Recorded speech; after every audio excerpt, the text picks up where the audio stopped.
Hey, how's it going? Hope y'all are doing well. Thanks for joining me tonight. I'm out after dinner on the little bit of time I have every night to do a little riding and a little practicing. I'm gonna skip that one and see how good this bike is. It's pretty good.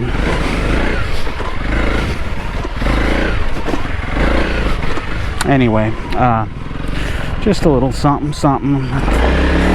thought I'd throw in there for you.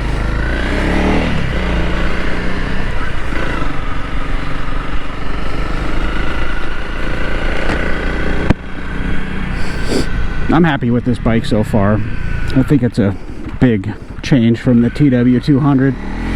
That was my first enduro bike or dual sport. And it would have served me well. It worked well where I lived, and my buddy and I talk a lot about the bike that you buy is a lot of times works for the area that you ride it. You know, if all the roads around you are 80 mile an hour speed limit, then you're gonna have a bike that easily does 80. If you're taking the dirt roadway to go from Moscow to Pullman or something, it's gonna be a different bike for all the different kinds of riding you do. So for me, I live in the city, but I like riding these dirt oriented bikes. So I've got this one, CRF300 with plates on it. It's a 2005 and a CB500X that's got the rally raid suspension. Before that I had the TW200, and I bought that new, I don't know, I traded in a Honda Ruckus for it and had a lot of good times with that bike. I just put a rack on it and wrap around hand guards, and that was pretty much it for the first, you know, 1,000 miles or something until it was winter time, and I started riding it through these slick trails that were covered in leaves. And at that point I was like, yo, this front tire sucks. And at the time on the forums everybody was putting a Maxxis 6006 on it, I think. And I put that tire on. It was real hard to put on. It was this heavy tire, like kind of like a D606 or something. You know, on the T-Dub on the front you could run it with 0 air pressure and it felt full.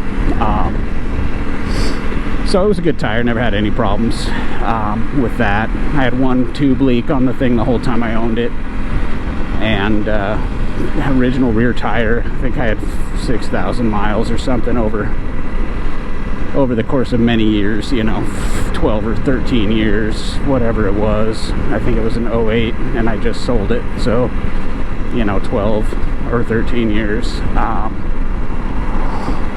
And it was a good bike, and I learned a lot about riding off-road on it, and the gearing was pretty good for riding off-road. It was a total, like, kind of a short shift affair. You're just bop, bop, bop, bop, bop, and you're into the hot top gear at let's say 35 miles an hour, and then you're done. So you're in fifth, and all you got is throttle after that. And it went on the highway. It just wasn't my preferred place to ride it, but I did, you know, from here to get to the off-road trails. It's about what do you say, about 30 miles from Gig Harbor, about 40 miles from here to get to Hooya, which is the easy trail place around here. And it takes about 10 miles of highway to get there. And the thing did it, you know, I'd go 10 miles on the highway, 62 miles an hour or something. Try not to push it too hard because the RPMs got up there and it got a little buzzy and loud. But T-Dub was a great bike, and when I went to sell it I got 20 people looking for it. One of the guys told me he had owned 30 of them at one time at a motorcycle school, and he did training, and that was like his bike of choice, and he said, you know, I rode with professional desert racers and stuff, and we'd take these things out and find their limits, you know, and that's fun, you know. It's fun to have ride a slow bike fast or drive a slow car fast and learn what they can do and what they can't do, and, you know, try to expand what's possible. And if you had a whole bunch of dudes on the same bike, you know, how much fun would that be? You know, if one guy could do it and everybody else couldn't, you'd know who the better rider was. So anyway, yeah, I had a good time on the TW. It was just once I got the CRF300L and had access to that suspension and the power, wheelie power and all that, it was kind of like game over for the TW. I rode it because I had to more than because I wanted to. And you know, I don't want a bike that feels like it's a burden to me. So I got rid of it, and I haven't missed it yet. So I guess that's a pretty good indicator of, you know, I had my fun with it. You know, I did everything you could do. I mean, it wasn't until the last, you know, year or two that I saw that Pro Cycle offered springs for it, and I'd say the suspension on that was almost it was worse than this, but same category of budget. It only had 5.9 inches of travel or whatever it was, but it was equally bad, and it bottomed out pretty easily, and I could just jump on the pegs and clap it. And I don't know if this one I can actually get it to clap, but I know I can bounce the front tire off the ground. Not really like Graham Jarvis style at 0 speed, but I've had the front tire off the ground, so I don't know. We'll see if it'll do it. We'll just come over here on the edge of the parking lot, see if we can get the front tire bouncing or whatever. Here's a little single track. Whee!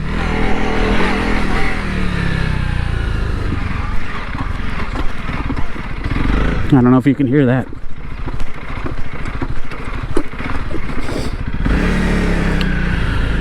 It's soft, but it's compliant. So that's really the only comparison between this and the TW, is that they both had a budget suspension. The TW200's chain is about the same size chain that you get on a CRF50, a 420 chain or something.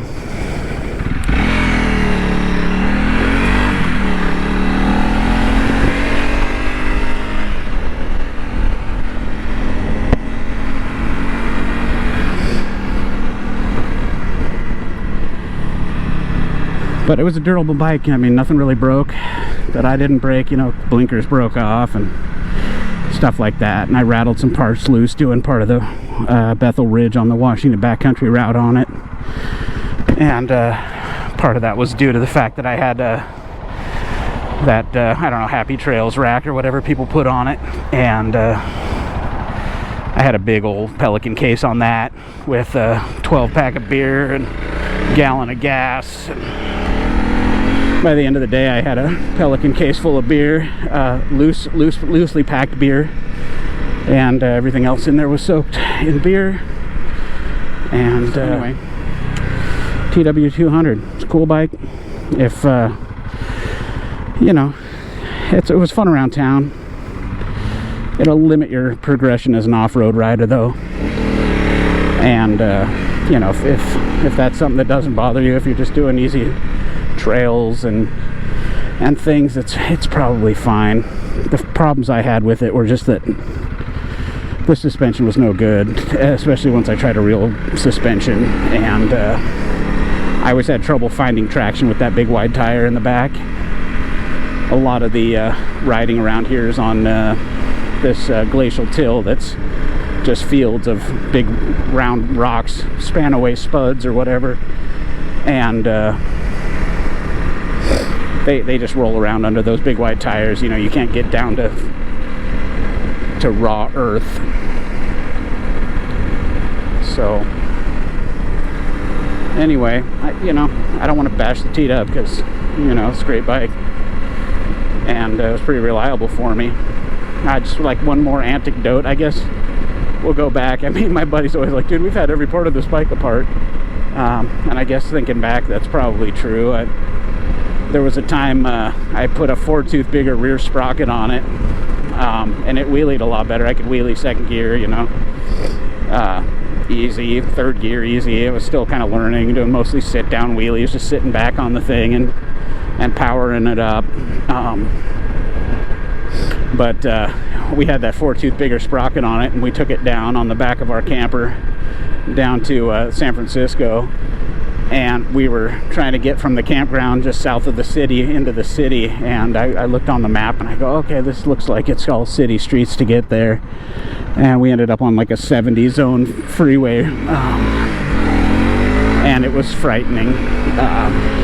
My wife was like, I never want to go this fast on this bike again, and screaming in my ear, and I'm like, I know, I thought it wasn't this fast of a road. Anyway, I think during that ride with it pinned, you know, for 20 minutes or whatever it was total, probably both ways, I think we ended up on a couple of sections of freeway. I melted the base gasket on the bike. It was kind of like a soft metal thing, and it turned into liquid and started oozing out oil right between the, you know, the cylinder and the engine case. And we took it apart, put a new one on, and the oil leak stopped. But I think during that extensive red line wrap, and it was probably hot, glowing red, but it started burning a little oil after that. But the thing still ran every time, you know. So any bike you're on is better than no bike. So if you can have access to a TW, ride it. It was a great learner bike. I taught 30 people how to ride bikes on that thing, and it was good.